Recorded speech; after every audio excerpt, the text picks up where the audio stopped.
It's time to accelerate. Hi, I'm your host, Andy Paul.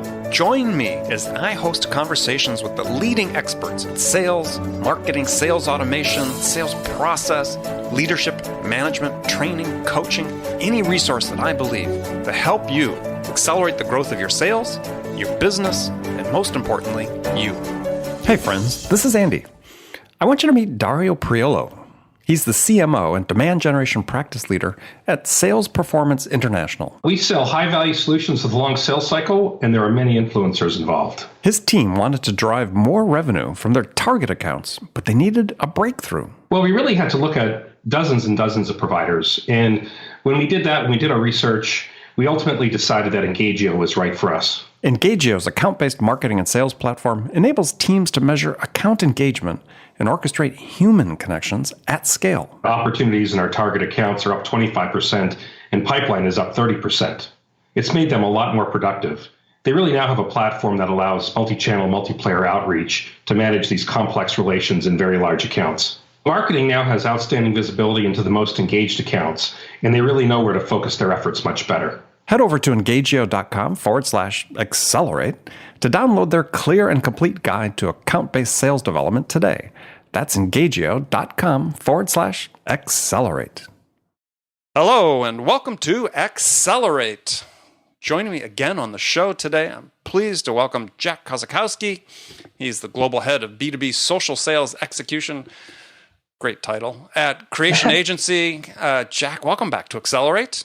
Oh man, you know I love this podcast, Andy. So I'm happy to be back. This is my third time, second time, third time. Well, just a second, I think, but we'll have you back for a third. Undoubtedly, you'll be back for a third. So for people who missed the first episode, which was epic, tell us a little bit about yourself.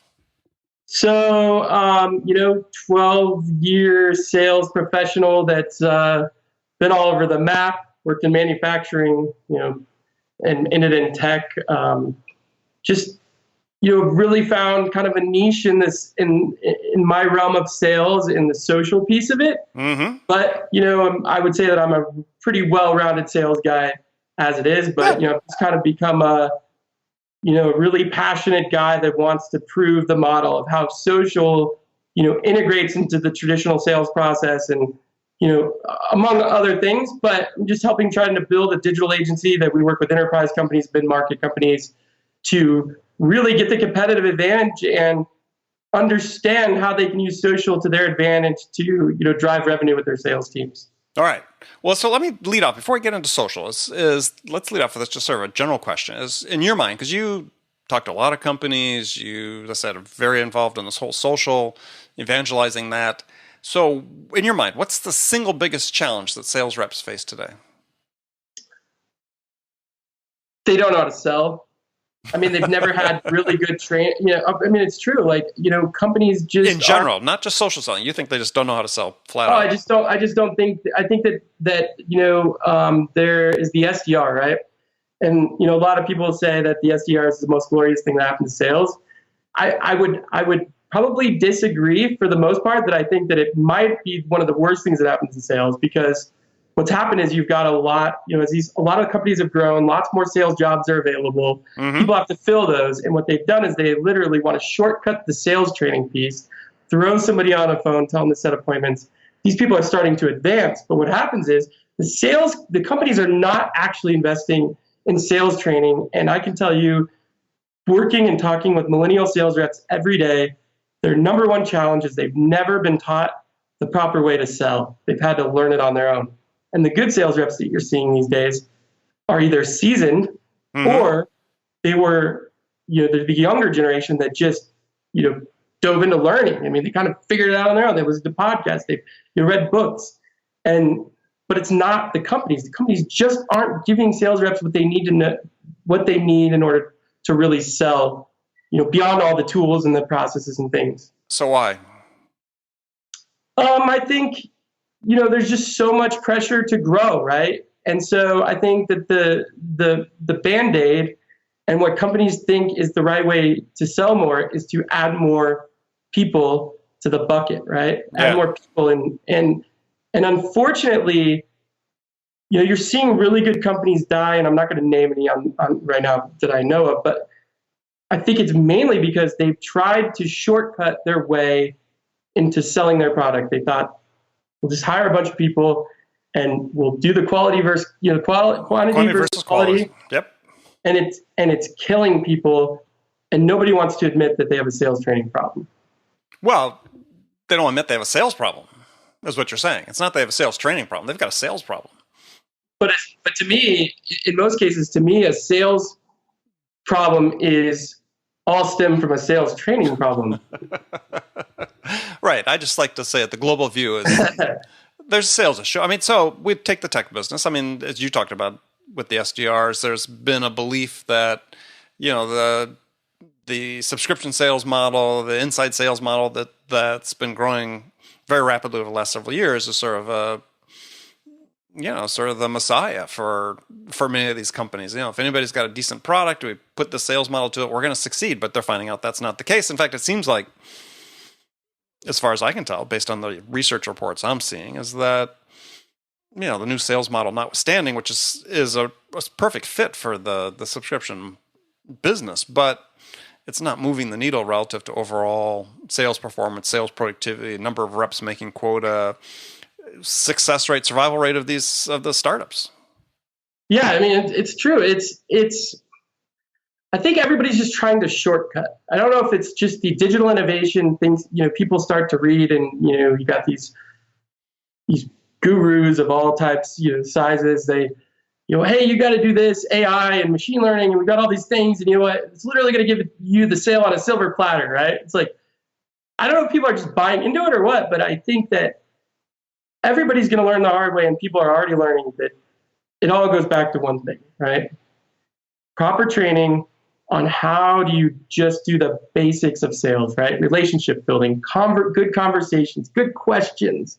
The rest of the stuff, and I talk about this all the time, is like social selling is, I hate when people talk about it as like a quick fix, right? I hate when people talk about automation tools as a quick fix, and the funny thing is, all that stuff is only complements somebody that knows how to sell. It only gives them more tools, better tools to be even better at sales. It does not take a crappy salesperson and make them a good salesperson.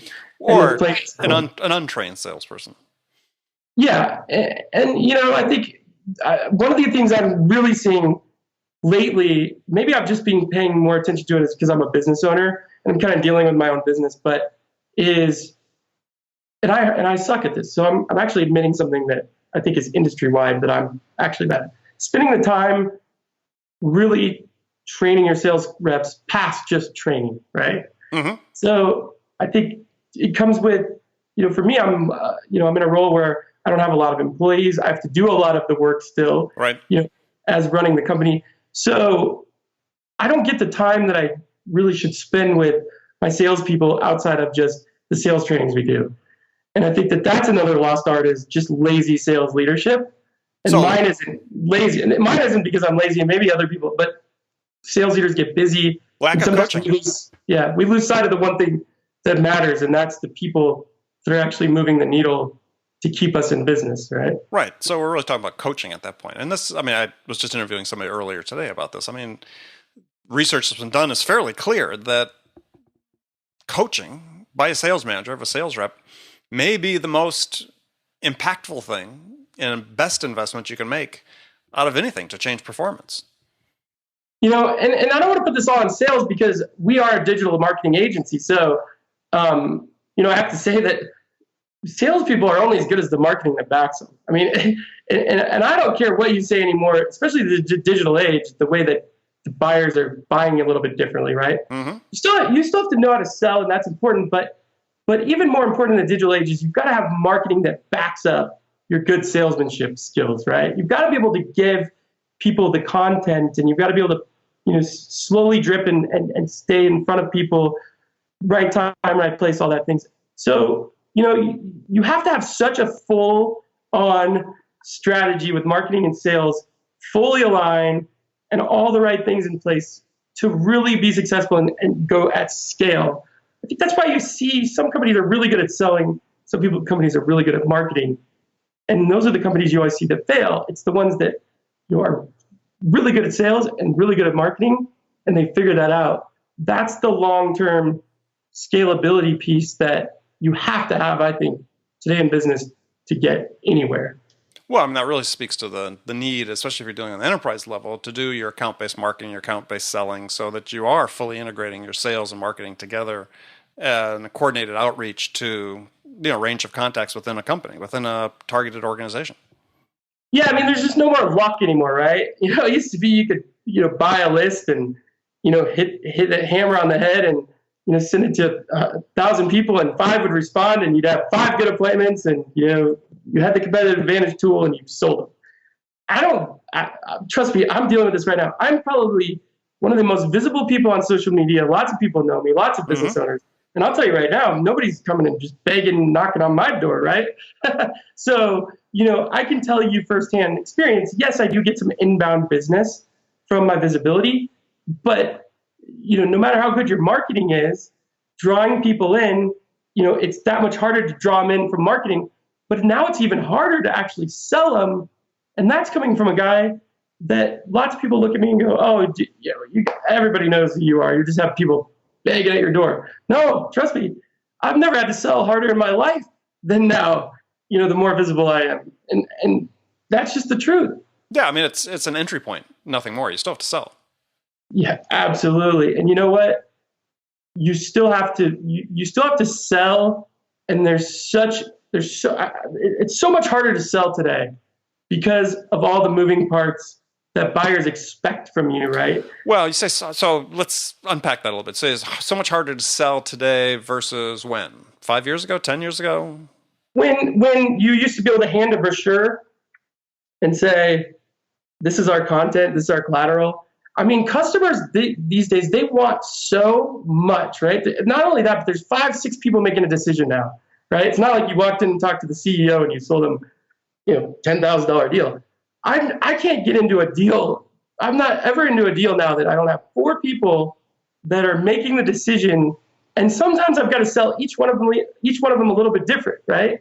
I've got to have strategies around the buying committee now. Well, I was just talking to VP of marketing, a CMO at a well-known SaaS company in the Valley earlier today, and she said that on their deals that were more than 6 figures or more, they average. Guess how many touch points they average in the account?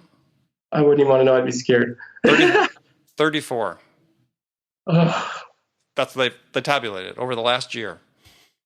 So you just bring up a good point. It's like you've got a bunch of these salespeople that have no training on how to sell just one-to-one to a decision maker. Now give them this environment where they've got to adapt. I'm in sales calls. I was in a sales call last week, which is I had 4 different personalities. I had 4 people with different pain points. I had a user. I had an IT guy on the phone. I was just sitting there and I'm like, strategically, I've got to talk to each one of them differently. And I've got to say it one way to this person, one way to this person. And then after the call, though, this is what the kicker was. Every single one of them wanted something different, right? Sure. Well, the CEO, he wanted a case study, right? The IT guy wanted all the specifications on the technologies that were going to be involved and how did they play into their CRM. And I had the CMO, well, not the CMO, VP of marketing.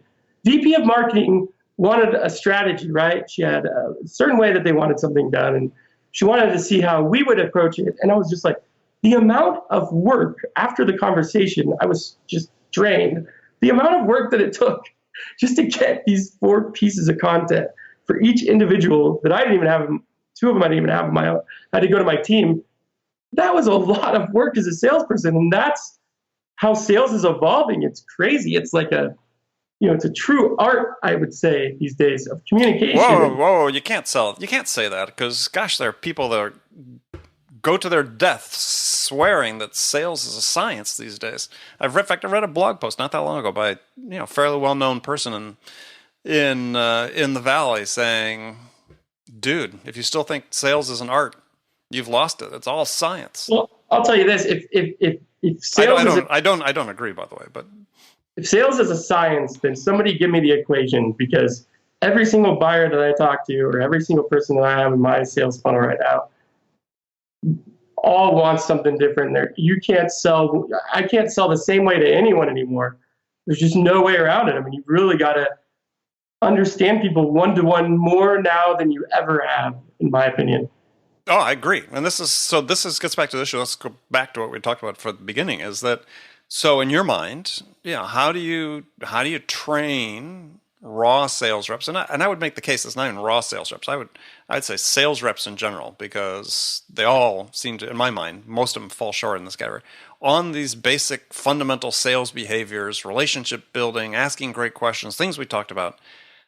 What's the secret? So I think, the first thing that has to happen is you've got to build the right team, right? You've got to build the right people, because, sales training alone is great, but how many times have you experienced this where you just have people that either think they know how to sell with nothing to back it up, or, they just don't have the right attitude, they're not willing to put in the time and all that stuff. So I think it starts with people. Once you've got the right team into place, then it starts with bringing the right people in and figuring out, what's your strategy? What's your process, right? How do we want to sell? How is marketing going to support the way that we want to sell? How does marketing want us to sell?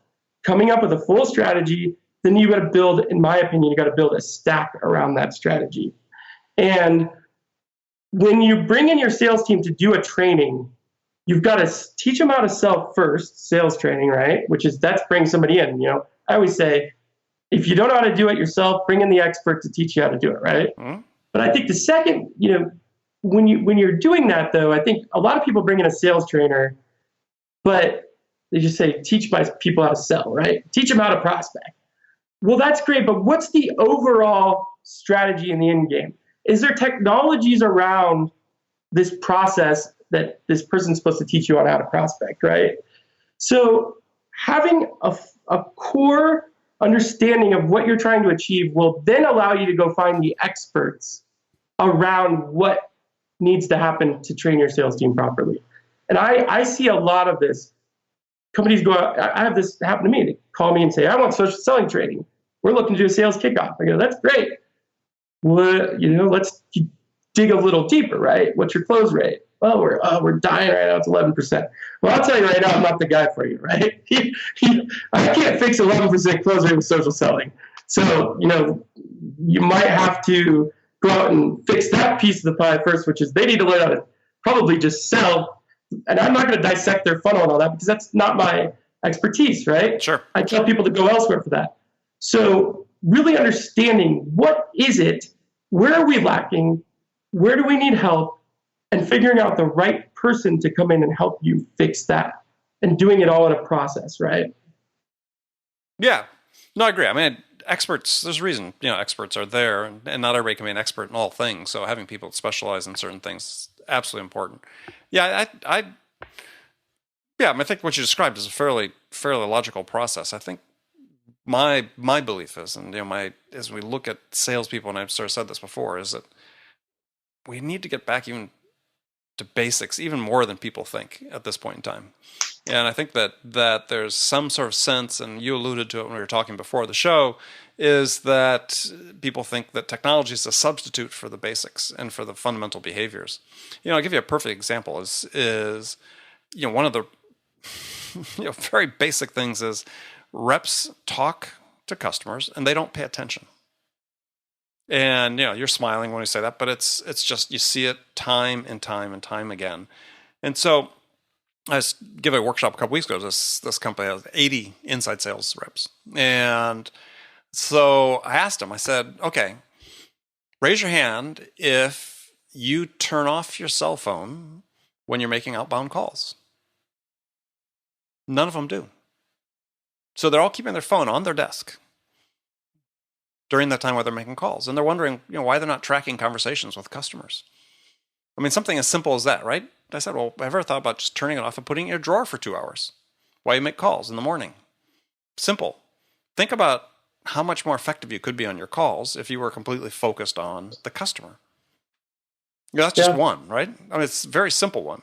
Never occurred to them to do. I always said, like, the very basics is, like, companies try to, I feel like they always try to train to pain, right? They try to train the pain.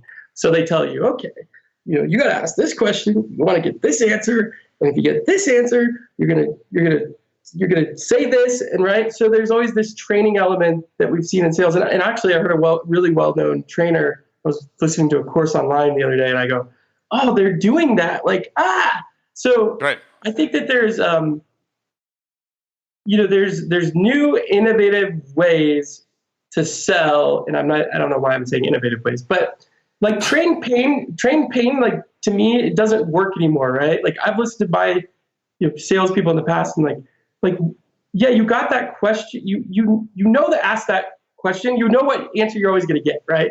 You always know that they're going to give you the answer you want to hear for certain questions, and that's the most basic thing to me is like, do you sound like every other sales rep?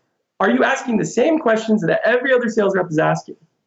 Just the basic functionality of sales questions. Well, yeah. So same company. We went through this after we talked about learning how to eliminate distractions while they're selling. Is same thing as questions. So I've been listening to recorded phone calls SDRs make, and to your point precisely is there was one rep listening to that was from a pretty well-known SaaS company. Obviously, had been trained. But they'd ask a question, the customer would give the answer, as to your point, that they sort of expected, and there'd be a pause while they were either writing the note down or typing it in to their system, and then the SDR would say, okay, always said, okay, slight pause, and then asked another question. And it was clearly the next question that was on their list. Yep. And in several cases, the customer sort of left the door open a little bit, saying, I really want you to ask me a follow-on question to this question. But it never occurred to the rep because it was like, okay, I got the answer I wanted, so I go to the next question. But the opportunity existed there that if they had done what we call it, extend their curiosity, ask and what else can you tell me about that question to the customer, they would open up a line of questions and answers that they would have dug down deep on what the customer's requirements were in a way that none of the competitors would. Right? He would have really found out something that's a real value to the prospect. Instead, just kept on going. Yeah, and it's like I used to laugh when I used to get sales training when I was new in sales. Like, oh, dig deeper, dig deeper. Well, that's when you're new to sales. You hear that, you're like, dig deeper. Like, I got one more layer of question, deeper into this. But when you start to get I think what happens is the really good sales reps, they dig deeper because that's all they know, right? They're not happy. They're never happy with the answer that every other sales rep is happy with, right? I think that's when you know what a good sales rep is, when you listen to how they ask questions. I can't tell you the last time I've had a sales training, where they've talked about questions. I've worked with. I was at Acton, and we brought in sales trainer, one of the best sales trainers in the world, and I would tell you right now, he never talked about questions in a way that every other way that you were trained, right? Nobody ever talks about the depth of questions. And it would be amazing to I would love to do this, put 5 sales teams into a training just around question asking, right? Mm-hmm. And put them through a really deep training, take 5 sales teams and put them just through a basic sales training, right? With everything in it. I bet the numbers and the data would show you that the simplicity of just asking the right questions and going deeper, the numbers would just be atrocious to back that up. Well, atrocious in a good sense. Yeah, absolutely. Yeah. I mean, it'd be massive in a positive ways. Absolutely. I mean, it's like a lot of sort of the fundamental behaviors you're talking about is that if reps really focused on one and mastered one of them, right? If they could master asking great questions, even if they weren't, they didn't have to be good at doing a software demo. They didn't have to be good at some of that. Just ask great questions, and you mastered that. You're going to be so much further ahead. Well, you bring up a good point. So I was thinking about this, and now that I'm on the other side of the sales call a lot of times because I'm, running the business and buying, right, that it's really opened up my eyes, and I've thought about this. And now that I listen to sales reps and I'm on the buying side, mm-hmm, I have learned more in sales in the last year from being on the buying side than I ever was on the other side. And I'll tell you why. Because you start to get like a pain and an itch when you listen to these sales reps. I mean, I'm yet to have a really good salesperson. I've probably been on 100 demos in the last year, and I can tell you, I don't remember one that was good. I haven't had one sales rep pitch me at all. Like, is that crazy? Well, think about that. None of them were memorable to you. Not one of them was memorable. And I thought to myself, in listening to all these things, and I go, wow, I used to do that. Oh, I used to do that. Oh, I used to do that. And you start to get an empathy for buyers, right? And now that I have this empathy for buyers, I have literally changed many things in the way that I sell because I've caught myself going, don't do that. You hate when it's done to you. So what if there was this whole shift in sales where before you could ever sell, you had to buy? You had to spend a ton of time buying. Think about that. At HubSpot, Mark Roberge talks about it in the sales acceleration formula is they basically had new reps coming on board as part of their onboarding as they started to create their own little digital agency, right? They had to experience what the pains were of what their customers. And it didn't go perhaps as far as what you're talking about, but that was an example, right? Mm-hmm. Where at least they're trying to say, how do we train our people to put themselves into the shoes of their customers in a very real sense? And this is the part that I guess my passion has been in sales, is because I truly believe that, beyond the training, right? Beyond just basic sales training, what happens is sales reps today, they've got one tool, right? And they know how to sell really well. Let's take a good sales rep. Most sales reps, you put them on the phone and they know how to sell, right? But where their disconnect is, they don't know how to do anything but sell. So what happens is they get in these longer sales processes, they get in with multiple buyers, and they're great on the call. They might even be great at the follow-up. But the problem is the follow-up's not for 2 weeks, right? You can't get the decision maker for 2 weeks. What does a good sales rep do in those 2 weeks, and what tools do they have to be valuable and to give value versus ask, so that when they get back on the phone call, they've given value in the selling process? And I really think that is where I've kind of fit in and seen, because I might not be the best salesperson, but I'll tell you what, I'm the best damn value add salesperson you'll ever meet. I'm really good at figuring out ways to be super valuable to you beyond just selling. And I know that I've had a lot of success doing that. So is that a silver bullet? No, because you still have to know how to sell. But let's say that you're just not you're not really good at sales. You're okay. What are the tools in the digital age, and what are the competitive advantages that you can use to put value in your favor, right? Mm-hmm. Because we have so many new communication channels now.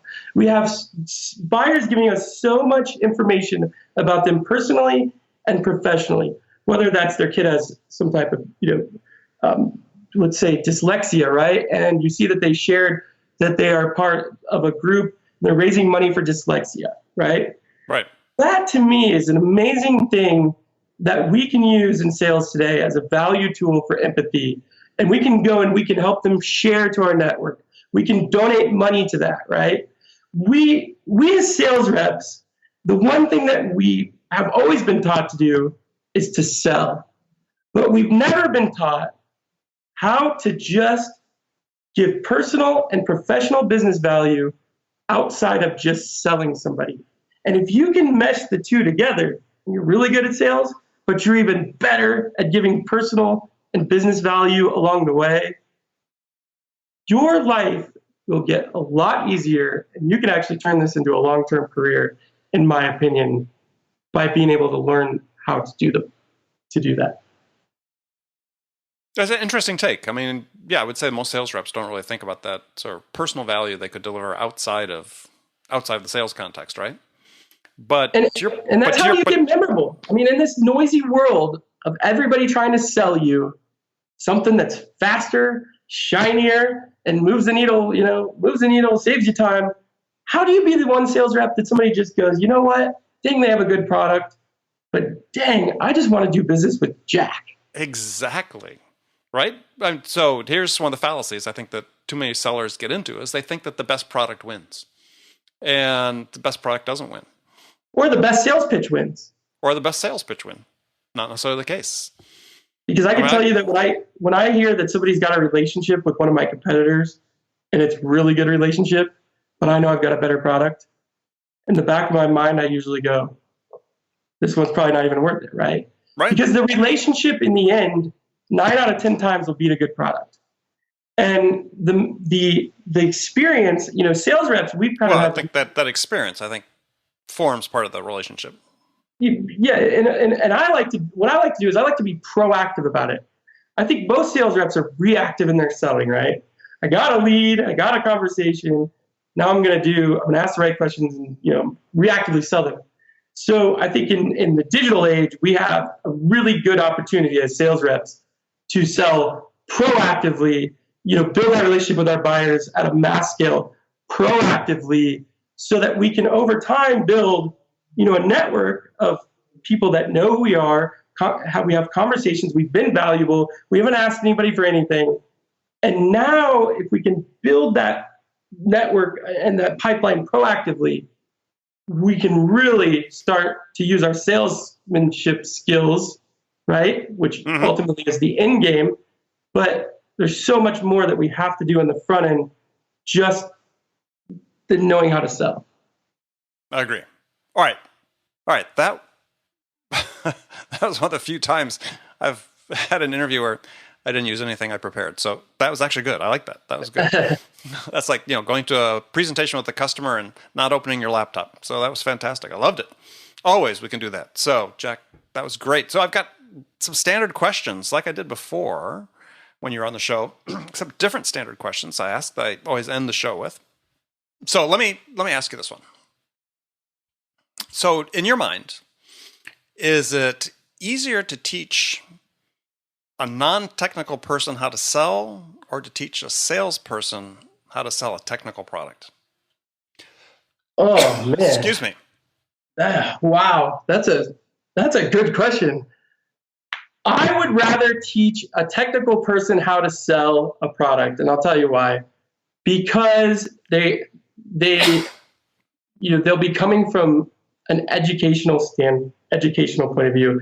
I really like to have people that know something so well that, maybe they don't know how to sell yet. But the problem is a lot of people that know a product really well actually do know how to sell because they're usually so passionate about it. They can just hear in their voice, they can answer all the right questions. They have no motive to sell you. They just passionately want to teach you how this is going to really help you. Right. Yeah, I agree with you, by the way. I've always found it easier to teach a technical non-salesperson, especially if you tell them that selling is really a service they're providing to the customer to help them make a purchase decision. They get that. They know how to serve. Anyway. Yep. Okay, so here's the next one is, what's one book, non-business book, non-sales book, that you think every salesperson should read? Leaders Eat Last. And that's by Simon Sinek. Okay. Why do you like that one? I just think leadership now more than ever matters. I mean, we just are, the world as a whole, like we're at a lost time right now, right? And I think that good leaders can really change the world. And I just think we need more good leaders now more than we've ever needed. Okay. So if you could change one thing about your business self, what would it be? This is going to sound maybe this is going to backfire me, but I wish I would ask more for things from people in my network. I'm too good at giving, and it's kind of like the salesperson, right? It's just really good at selling, but never gets the deal because they never ask for the business. I've got to get better at that. I've gotten turned into a softie in my old age, and oh yeah, you're sold. I wish I was old as you. I've got to get better asking for things that I know that I've earned. Okay. All right. And that's not I hope that doesn't sound like an egotistical thing, but I mean, I'm very good at giving my time to people and wanting to give. But, when you own a business, there's a time where you have to go out and you have to take. That's and right. I need to get better at that. Okay. All right. Call me anytime you need something. So, all right. Last question for you. So do you have a favorite quotation or words of wisdom that you live by? Yes, I do. So we talked about that. I think we talked about this last time, but my grandfather passed away 2 years ago, two and a half years ago of cancer. And he was the absolute best salesperson that I've ever met in my entire life. And, I won't get into why and how, but I actually have this quote up here, him next to Zig Ziglar. And my grandfather had this quote in front of him at all times. And it was, before you can understand and motivate anyone else, you must first understand and motivate yourself. And I think that most people are so worried about motivating everybody else and, why isn't everybody else doing this and that they just have to step back and look in the mirror. And I'll tell you what, I think sales managers would be the first people that would probably need to reference that quote. No, I like it. Great quote. Great quote. Good. What was your grandfather's name? Jack Moeller. So he was Black Jack Moeller, and I was named after him. So I'm Jack Jr. Very good. All right. Well, Jack, thanks for joining me today. So tell folks how they can find out more about Creation Agency and just I lose my voice here and connect with you. So you can go to my website, jackkosakowski.com. I've got a ton of great, content that's, actionable that, I've written over the time since I've been a sales rep. And you can go to creationagency.com if you're looking for, digital services. But really, just connect with me on Twitter, tweet at me, or, connect me on LinkedIn. I'm probably the most active person you'll ever meet. So if you tweet, I tweet back. You do indeed. All right, Jack, thanks again for joining me. And thank you, friends, for spending time with us today. Remember to make it part of your day every day to deliberately learn something new to help you accelerate your success. And easy way to do that is to join these conversations with top business experts like my guest today, Jack Kosakowski, who shared his expertise about how to accelerate the growth of your business. So thanks for joining me. And until next time, this is Andy Paul. Good selling, everyone. Thanks for listening to the show. If you like what you heard and want to make sure you don't miss any upcoming episodes, please subscribe to this podcast on iTunes or Stitcher.com. For more information about today's guest, visit my website at andypaul.com.